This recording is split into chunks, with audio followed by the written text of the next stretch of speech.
Post കാർഡിന് 5 പൈസയുള്ളപ്പോഴാണ് ആന്റണി സുഹൃത്തുക്കൾക്ക് ആശംസാ കാർഡുകൾ അയച്ചു തുടങ്ങിയത്. അതായത് 1993-ൽ. അന്ന് അയച്ചത് 1993 കാർഡുകളായിരുന്നു. അടുത്ത വർഷം അത് 1994 കാർഡുകളായി.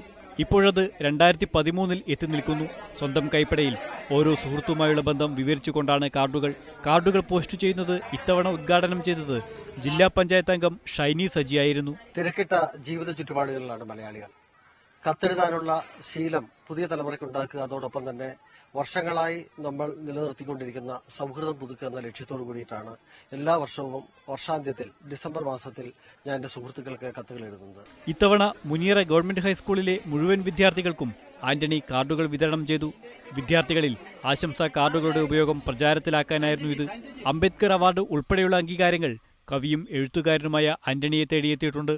ഒരിക്കൽ പരിചയപ്പെട്ടാൽ ഓർക്കുക, അടുത്ത വർഷം ഡിസംബറിൽ നിങ്ങളെ തേടി ഒരു ആശംസാ കാർഡ് എത്തും. ആന്റണിയുടേതായി. ബിജു തറയിൽ, മീഡിയ 1 ഇടുക്കി.